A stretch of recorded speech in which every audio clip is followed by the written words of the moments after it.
এদিকে স্বীকৃতি পেতে চলেছে এনসিপিআই সর্বদল বৈঠকে আমন্ত্রণ জানানো হয়েছে। সোমবার থেকে শুরু হচ্ছে সংসদের বাদল অধিবেশন, আর তার আগে আগামীকাল সকাল 11টায় সর্বদলীয় বৈঠক।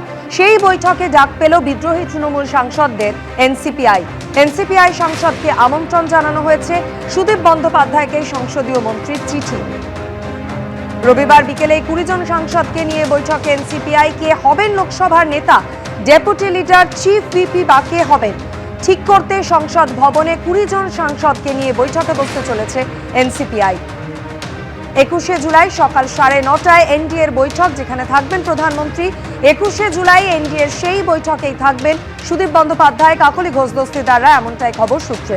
এদিকে কালীঘাট মিলন সংঘের বিরুদ্ধে এবার তোলাবাজির অভিযোগ। প্রাক্তন মুখ্যমন্ত্রীর দুই ভাইয়ের ক্লাবের বিরুদ্ধে তোলাবাজির অভিযোগ।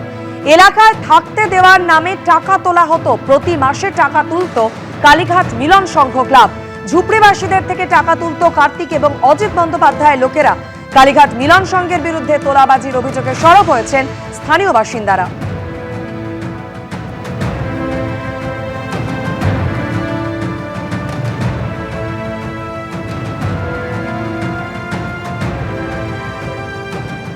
হরিশ চ্যাটার্জি রোড, সেখানে যারা এখানকার ইসলাম এরিয়া যারা বাসিন্দা তারা বলছেন তারা একেবারে তালিকা নিয়ে বসে আছেন এবং কালীঘাট মিলন সংঘের স্লিপে তাদেরকে দিনের পর দিন এখানে ভাড়া দিতে হয়েছে।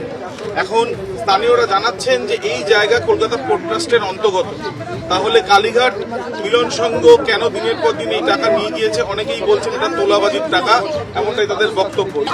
ছাদ ভেঙে গেছে, কি বলেছিল?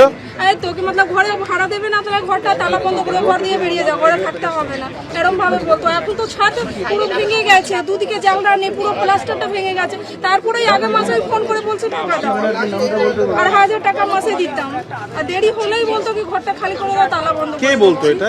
এইটা ওদের লোক বলতো। ভাড়া দিয়ে থাকতে হতো? হ্যাঁ, ভাড়া। কাকে? ষষ্ঠী মানে দেখা বন্দ্যোপাধ্যায় কে? ষষ্ঠী ব্যানার্জিকে ভাড়া দিই। আচ্ছা, তো ওনাকে কত টাকা করে ভাড়া দিতেন এই ঘরের জন্য? 100 টাকা করে ভাড়া নেয়।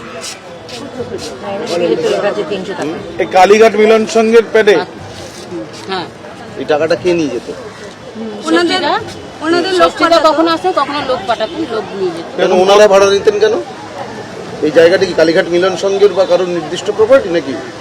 আমরা শুনেছি তো আগে নাকি আমাদের নিজেদেরই ঘর ছিল, কিন্তু এখন তো ভাড়া বলছে সবাই। পুরো ফ্যামিলিকে দিতে হয় এরকম টাকা?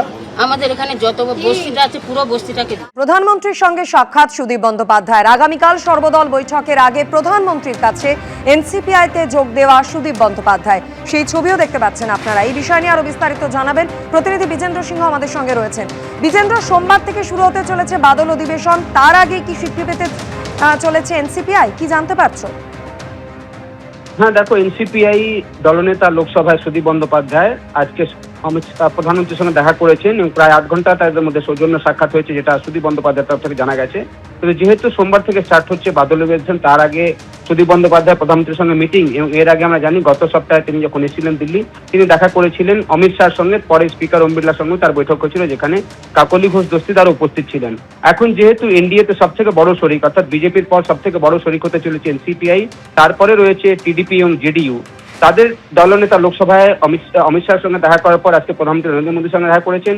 আগামীকাল 11টায় মিটিং রয়েছে, সর্বদলীয় বৈঠক, সেখানে তাদেরকে আমন্ত্রণ জানানো হয়েছে কিরণ রিজিজুর তরফ থেকে কি আপনারা আগামীকাল মিটিং এ আসুন। সেখানে সুদীপ বন্দ্যোপাধ্যায় এবং কাকলি ঘোষ দস্তিদার উপস্থিত থাকবেন, এবং কালকেই এনসিপি এর সংসদীয় দলের বৈঠকও ডাকা হয়েছে 4টের সময়। অর্থাৎ বাদল অধিবেশন আগে বলা যেতে পারে এনসিপিআই কে গুরুত্ব দিচ্ছে এখন মোদী সরকার। অমিত শাহর পর আজকে প্রধানমন্ত্রীর সঙ্গে সাক্ষাৎ করলেন এনসিপিআই লোকসভার দলনেতা সুদীপ বন্দ্যোপাধ্যায়। ধন্যবাদ বিজেন্দ্র। এবিপি আনন্দ, এগিয়ে থাকে, এগিয়ে রাখে।